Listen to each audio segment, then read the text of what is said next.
গণিত অষ্টম শ্রেণী অনুশীলনী 2.1 পৃষ্ঠা নম্বর 19।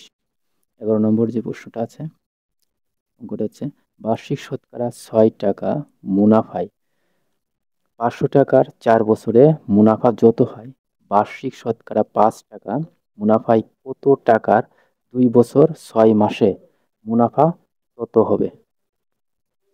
এখানে দুইটা অংশ আছে, একটা আছে বার্ষিক শতকরা 6 টাকা, শতকরা 6 টাকা মানে 6%। এখানে আর এর মান দেওয়া আছে।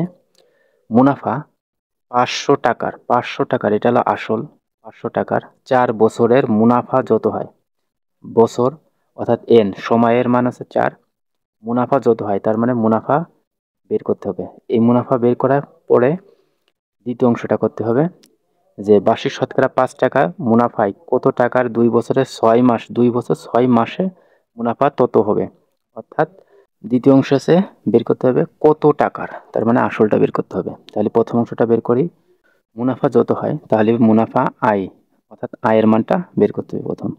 তাহলে দেওয়া আছে, সমাধান আছে দেওয়া আছে আসল সমান সমান এখান থেকে দেখে দিয়ে লিখতে হবে পি অর্থাৎ 500 টাকা সময় এন 4 বছর, আর মুনাফার হার আর সমান সমান 6%। 6% হলে পরে 6 কত 6 রাখছি আর পার্সেন্ট মানে 1/100। এখানে 6 উপরে চলে গেছে, গুণাকারে থাকলে এই 6টা উপরে যায়, তাহলে 6/100 কাটাকাটি করলে 0.06 হয়। আর মুনাফা কত সেটা বের করতে হবে। আমরা জানি সরল মুনাফা আয় সমান সমান PRN বা আয় ঠিক রাখলাম, যেহেতু আয়ের মানটা বের করতে হবে যার কারণে এই আয়টা বাম থেকে ডানে নেওয়ার দরকার নেই। তাহলে শুধু মানটা বসাইছি, পির মান বসাইছি, আর এর মান বসাইছি, এন এর মান বসাইছি, তিনটা গুণ করলে পরে হচ্ছে আয় সমান সমান 120 টাকা। আবার অর্থাৎ এবার আয়ের মানটা বের করে ফেলছি, এবার সে দ্বিতীয় অংশ।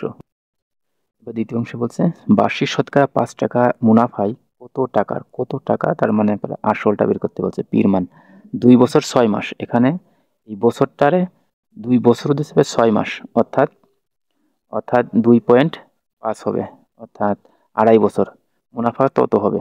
তাহলে দ্বিতীয় অংশটা বের করতে হবে, আবার লিখতে হবে আসল পি সমান সমান কত সেটা বের করব।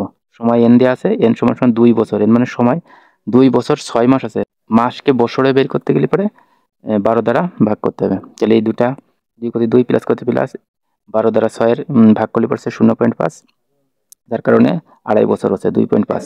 মুনাফা আয় সমান সমান 120, এই যে মুনাফা আয় সমান সমান 120 বের করে নিয়েছি আগে। এবার এখান থেকে এইটুক মুনাফার হার আর সমান সমান 5%, 5% যেটাতে পার্সেন্ট থাকে সেটা উপরে লিখতে হবে, নিচে 100 বসাইলে হয়ে যাবে। আর এর মান সবসময় পার্সেন্টেজে থাকে, সমান সমান 100 আর 5 ভাগ করলে পরে 0.05।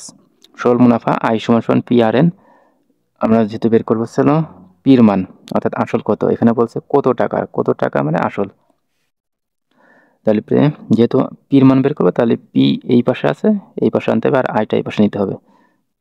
এবার পি রাখলাম এই পাশে, আর এই পাশে যে গুণ আকারে আছে আর এন এই পাশে ভাগ আকারে হয়ে যাবে।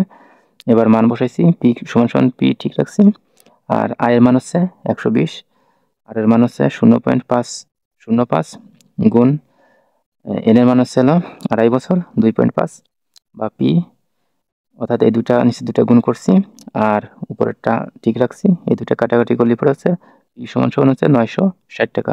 উত্তর আসল হচ্ছে 960 টাকা। 12 নম্বর, বার্ষিক মুনাফা 8% থেকে বেড়ে 10% হওয়ায় তিশা মারমার আয় 4 বছরে 128 টাকা বেড়ে গেল, তার মূলধন কত ছিল? অর্থাৎ মূলধন বলতে আসলের কত ছিল সেটা বের করতে হবে। সমাধান দেওয়া আছে, এন এর মান 4 বছর, মুনাফা আয় সমান সমান 128, অর্থাৎ এত টাকা বেড়ে গেল, অর্থাৎ বেড়ে গেল যেটা সেটা আছে সুদ বা লভ্যাংশ বা মুনাফা যেটা বলি না কেন, এত দেওয়া আছে। মুনাফার হার আর সমান সমান হচ্ছে এই যে পার্সেন্টেজ যেটা থাকবে সেটা আছে মুনাফার হার 8 আর 10, অর্থাৎ বিয়োগ করলে পরে হচ্ছিল 8 থেকে 10 থেকে 8 বিয়োগ করলে হচ্ছিল 2%। এবার 2%-এর কি করবো, পার্সেন্ট মানে 1/100, অর্থাৎ 100 ভাগের 1 ভাগ, এর কারণে 2 পড়ে গেছে, নিচে আসছে 100। এবারে দুটা ভাগ করলে পরে 0.02, আসল হচ্ছে পি কত সেটা বের করবো। আমরা জানি সরল মুনাফা সূত্র হচ্ছে আই ইকুয়াল টু পিআরএন। এখন পিআরএন এই পাশে আনলাম, আইটা এই পাশে নিয়ে গেলাম, যেহেতু বের করবো হচ্ছে পির মান, তাহলে এখানে পি সমান সমান আই নিচে আছে আর এন, অর্থাৎ এই পাশের আর এনটা এই পাশে দিলে পরে এখানে গুণ থেকে এই পাশে এসে ভাগ হয়। তারপর হচ্ছে পি সমান সমান আয়ের মানটা বসাইলাম 128, আর এর মান বসালাম 0.02, আর এর মান হচ্ছে 4 বছর। পি সমান সমান 128 ভাগাকারের নিচে আছে এই দুটো গুণ করলে পরে আসছিল 0.02 গুণ 4 গুণ 4, এই দুটো গুণ করলে হচ্ছে 0.08, এই দুটো কাটাকাটি করলে পরে অর্থাৎ ভাগ করলে পরে হচ্ছে 1600। অতএব পি সমান সমান 1600। মূলধন বা আসল হচ্ছে 1600 টাকা।